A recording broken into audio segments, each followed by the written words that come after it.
大家好，我是武夷张鹏，今天我为大家分享锻炼膝盖的方法。膝盖呢是非常的重要，当然现在呢膝盖出问题的人也越来越多，很多人呢可能是因为受凉，大部分人群受凉以后呢没有去注意，就会产生了额外的损伤。用什么方法呢？就用搓的方法去给它调理。我们搓膝盖呢，就是还是我给大家常说的，要把手搓热。如果说你的手不热，那你把手放在这里，那你整个膝盖瞬间感觉都是不舒服的。当我们把手搓热了以后呢，你的放在这里，你的膝盖感觉是舒服的，而是轻轻的去搓。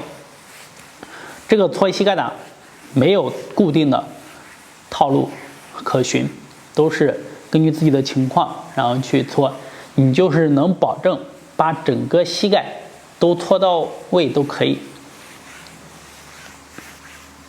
当我们去看电视坐的时候，手没事搓热了就放在膝盖去不停的去搓。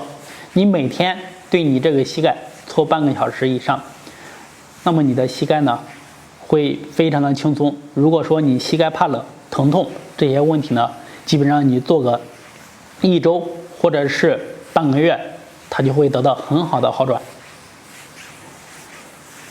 好，如果你的膝盖有问题，无论试过什么方法都没有好转的情况下，就要试一试搓膝盖这个方法。每天的看电视或者没有事的坐着搓半个小时。好，大家可以看一下啊，我们搓呢没有特别多的规范可循。好，大家就记着把整个膝盖都给它搓到就可以。好，两边也可以上下这样去搓，两边打圈去搓。好，搓完了以后，后面也都要去搓一搓，我们膝盖、腘窝都给它搓一搓。好，大家可以看。